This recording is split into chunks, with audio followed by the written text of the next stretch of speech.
Kondisi sakit yang dialami Bapak Muhammad Sahril Sidik diduga jantung. Tinggal di RT 04 RW 09 Desa Situ Udik, Kecamatan Cibung Bulang, Kabupaten Bogor. Selama 3 bulan tinggal di kandang ayam karena kondisi miskin dan keluarga tidak mampu untuk membawa berobat. Sangat disayangkan pihak Pemdes Situ Udik mengabaikan warganya yang sangat miskin dan sakit parah sehingga tidak ada yang peduli. Maka sementara para relawan kesehatan yang peduli dengan kondisi Sahril membawa ke basecamp Posko Peduli Kemanusiaan Yayasan Sahabat Al-Quran dan Yayasan PAIS membantu kondisi Pak Sahril, membawa berobat ke RSUD Marzuki Mahdi, Kota Bogor. Selama 2 hari melakukan pengecekan oleh warga Pak Sahril yang disangka gila oleh masyarakat sekitar rumahnya karena sering menangis dan jerit-jerit. Padahal kondisi Sahril tinggal di kandang ayam, setiap hujan kebocoran dan kedinginan. Sering kelaparan karena tidak ada yang memberi makanan. Keluarga miskin Pak Sahril membawa masalah besar karena tidak ada biaya untuk berobat. Bahkan kakak kandung dan adik-adik Pak Sahril tidak peduli. Seperti bangkai hidup yang dibuang, demikian keluh kesah Pak Sahril. Bu RT sebulan sekali membantu memberikan makanan. Hanya sebulan sekali. Maka kondisi lapar yang parah sering dialami Sahril. Atas dasar kemanusiaan, pihak media Jejak Kasus Group menjenguk Pak Sahril dan silaturahmi ke pihak relawan. Tanggal 5 November tahun 2024 di basecamp Yayasan Sahabat Al-Quran. Harapan besar Sahril ada bantuan dari pemerintah Kabupaten Bogor dan bantuan dari pemerintah pusat karena Sahril butuh berobat. Persoalan kemiskinan, Pak Fatur Rahman dan Pak Ustadz Hafizul Islam kini menampung Pak Sahril di Kampung Keroncong, Desa Pamijahan, RT 01 RW 07 Desa Pamijahan, Kecamatan Pamijahan, Kabupaten Bogor. Semoga Pak Sahril mendapat perhatian besar karena pengen sehat dan bisa bekerja serta ibadah.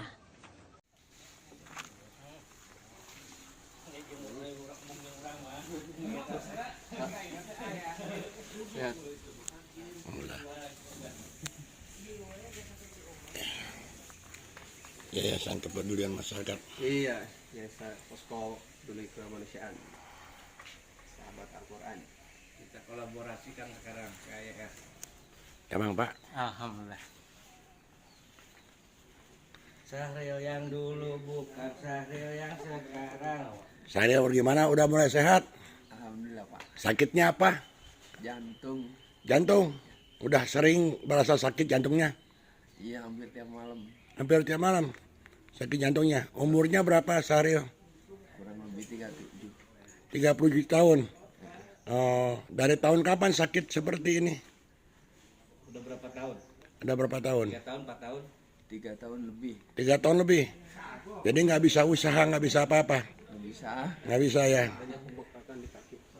Oh, pembengkakan di kaki ya. Iya, sehingga tidak bisa jalan. Susah jalannya itu. Kakinya bengkak. Iya. Tangannya juga udah. Tangannya juga pada kaku ya. Iya. Udah berapa kali berobat? Baru di RSUD doang. Di RSUD, di Marzuki Mahdi kemarin dibawa ya? Iya, dibawa tapi nggak dikasih obat gitu. Oh, belum dikasih obat, nunggu obat berarti, nunggu hasil dari check up-nya kemarin ya? Iya, Di RSUD Lewiliang dikasih obat? dikasih. Oh, dikasih obat. Iya, punya anak berapa Pak Sahril? Belum. Oh, belum punya anak? Pernah nikah, belum punya. Belum pernah nikah? Udah. Udah? Nikah, Mas. Udah nikah tapi nggak punya anak. Iya, baik. Pak Fatur Rahman, Siap. ya izin mohon informasi Ya.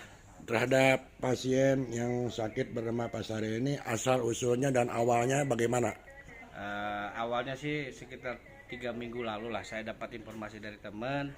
Cuman saya kurang tanggapi karena saya juga lagi ngurus ibu.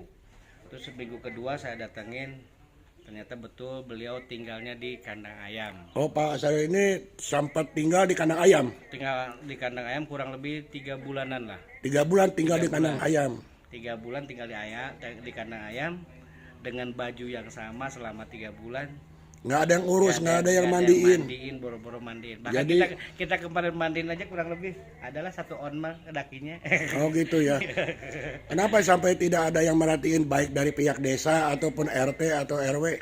Kalau dia dari pihak RT sebenarnya tahu, dia udah ngasih makan juga sama beliau, cuman dia nggak laporan ke Pemdes. Oh tidak laporan ke Laporan Pemdes. Pemdes tahunya setelah saya datang, hari kedua saya komunikasi sama Pemdes, Pak Kadesnya turun, cuman nggak ada tindak lanjut, belum ada tindak lanjut. Karena daripada kelamaan beliau ini di kandang ayam, yang saya lihat kan sisi kemanusiaannya. Udah 3 bulan dia di situ dengan hujan angin segala macam, tambah lagi saya udah tahu 2 hari, saya nggak bisa. Gitu ya. Hari ketiga saya bawa, ambil Ini- keputusan saya bawa. Pak Sari ini warga desa mana? Situ di Bapak dari desa Situ Udik. RT berapa? RT 04 RW 09 RT 04 RW 09. ya, Kecamatannya Cibung Belang. Cibung Bulang, Kabupaten Bogor ya. Ya, Iya, berarti selama ini belum mendapatkan bantuan dari pemerintah desa ataupun dari kecamatan ataupun dari pemerintah. Belum ada bantuan sama sekali. belum ada sama sekali. Selama sakit 3 tahun lebih nggak ada bantuan Pak ya. Nggak ada. Baik, dari media jejak kasus, Novi Susin melaporkan di wilayah Kabupaten Bogor, Desa Pamijahan. di Desa Pamijahan saat ini sedang ditampung dan dirawat di base camp Pedul YSA, PAYS, dan PYS Yayasan Sahabat Al-Quran. dan Yayasan Sahabat Al-Quran ya, Ya. ditampung di base camp ini ya, karena warga tersebut memang tidak ada yang peduli dan tidak ada yang menolong. Nanti kita siapkan untuk rumah singgah pembangunan nanti di sini, mohon bantuan semuanya juga. Baik, mohon supaya diperhatikan oleh pemerintah setempat, khususnya pemerintah Kabupaten Bogor, umumnya pemerintah nasional, begitu sulitnya warga miskin yang tidak mampu berobat, sakit jantung sampai pembengkakan di kaki, pembengkakan di tangan, tidak terawat dan tinggal di kandang ayam karena mungkin sakitnya sangat berat dan ekonomi keluarga lemah sehingga terabaikan, tinggal di kandang ayam selama 3 bulan lebih. Demikian Novi Susin dari media jejak kasus grup di Bogor melaporkan pada tanggal 5 November 2024 di wilayah Kecamatan Pamijahan. Ini warga dari Kecamatan Cibung Bulang. Demikian. Mohon izin Pak, dengan Bapak siapa? Pak Ade, Bapak Turahman, Bapak siapa namanya? Alwan. Pak Alwan. Ya, Pak Alwan selama merawat Pak Syahrial ini yang sakit, sudah berusaha belum mengkontak pihak kepala desa? Jadi untuk Situ Udik ya? Unik ya. beberapa hari, sekitar 2 hari ya, kita udah 2 kali, 3 kali lah berarti. sekitar 3 kali kita ke kantor desa Situ Udik, ingin bertemu dengan kepala desa, namun belum ada waktu. Selalu ada tamu ya. Selalu ada tamu gitu. Selalu ada Padahal tamu. kedatangan kita ini untuk konfirmasi bahwasanya penduduk desa Situ Udik ini akan kita rawat di desa Pamijahan ini gitu kan. Ya. Tapi ya mau bagaimana kita untuk konfirmasi ini sulit karena selalu ada tamu seperti itu.